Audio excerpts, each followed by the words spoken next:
ಅಷ್ಟೇ. ಅವ್ರು ಏನು ಪರ್ಸನಲ್ ಎಫರ್ಟ್ ತಗೊಂಡು ಮಾಡಿರೋ ತರ ಏನು ಕಾಣಿಸ್ತಾ ಇಲ್ಲ. ಈಗ ಟ್ರೀಟ್ಮೆಂಟ್ ಪ್ಲಾಂಟ್ ಇದೆ ಇಲ್ಲಿ. ಟ್ರೀಟ್ಮೆಂಟ್ ಪ್ಲಾಂಟ್ ಮತ್ತೆ ಇನ್ನೊಂದ್ ಮಾಡಿದ್ರು ಮತ್ತೆ ರೋಡಲ್ಲೆಲ್ಲ ನೀರು ಓವರ್ಫ್ಲೋ ಆಗ್ತಾ ಇರುತ್ತೆ. ಸೊ ಕನೆಕ್ಟ್ ಮಾಡಕ್ ಮುಂಚೆ ಅದಕ್ಕೆ ಕೆಪಾಸಿಟಿ ಇದೆಯಾ, ಯಾಕೆ ಹಂಗ ಆಗ್ತಿದೆ, ಏನು ಅದೇನು ಗಮನನೇ ಇಲ್ವಲ್ಲ ಸರ್. ಆ ಟ್ರೀಟ್ಮೆಂಟ್ ಪ್ಲಾಂಟ್ ನೀರ್ ಆಚೆ ಹರಿಯೋದ್ರಿಂದ ರೋಡ್ ಎಲ್ಲ ಹಾಳಾಗುತ್ತೆ, ಮತ್ತೆ ಅದರಿಂದ ಆ ರೋಗಗಳು ಬರಕ್ ಶುರುವಾಗುತ್ತೆ. ಇವಾಗ ನೀವು ಅದು ಕೆಪಾಸಿಟಿ ಇದೆಯಾ ಇಲ್ವಾ ಅಂತ ನೋಡದಲ್ಲೇ ಕನೆಕ್ಟ್ ಮಾಡ್ತೀರಾ. ಮತ್ತೆ ಇವಾಗ ಅಲ್ಲಿ ಕೆರೆ ಅಭಿವೃದ್ಧಿ ಮಾಡಿದ್ದಾರೆ, ಬಟ್ ಕೆರೆ ಅಭಿವೃದ್ಧಿ ಮಾಡ್ಬಿಟ್ಟು ಮತ್ತೆ ಅದೇ ಗಲೀಜ್ ನೀರನ್ನು ಮತ್ತೆ ಕೆರೆಗೆ ಬಿಟ್ಟಿದ್ದಾರೆ. ಅದ್ರಲ್ಲಿ ಚೆಕ್ಸ್ ಅಂಡ್ ಬ್ಯಾಲೆನ್ಸಸ್ ಏನು ನೋಡಿಲ್ಲ. ಅಭಿವೃದ್ಧಿ ಮಾಡೋದು 10 ವರ್ಷ ಸೊ ನೆಕ್ಸ್ಟ್ ಅದೇನಾಗುತ್ತೆ, ಇವಾಗ ಅದ್ ಮಾಡಿ ವೇಸ್ಟ್ ಆಯ್ತಲ್ಲ ಸರ್. ನಮ್ ದುಡ್ಡಲ್ಲ ಸರ್, ನಮ್ ಜನರ ದುಡ್ಡು. ಮತ್ತೆ ನಮ್ದು 5 ವರ್ಷ ವೇಸ್ಟ್ ಆಯ್ತು ನಮ್ ಜೀವನದಲ್ಲಿ. ನಾವು ಆ ಕೆರೆನ ಅಥವಾ ಸರೌಂಡಿಂಗ್ ನ ಎಂಜಾಯ್ ಮಾಡಕ್ ಆಗ್ಲಿಲ್ಲ ನಾವು.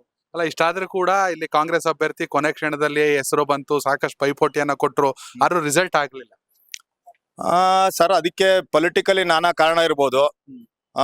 ಮತ್ತೆ 28ಕ್ಕೆ ಬದಲಾವಣೆ ಬಯಸ್ತೀರಾ ಸರ್? ನಮ್ಗೆ 100% ಯಾವ ಲೀಡರ್ಗೆ ನಿಜವಾದ ಎಮೋಷನ್ ಇದೆ, ಜನರ ಬಗ್ಗೆ ಕಾಳಜಿ ಇದೆ, ಅಂತವ್ರು ಬರ್ಬೇಕು.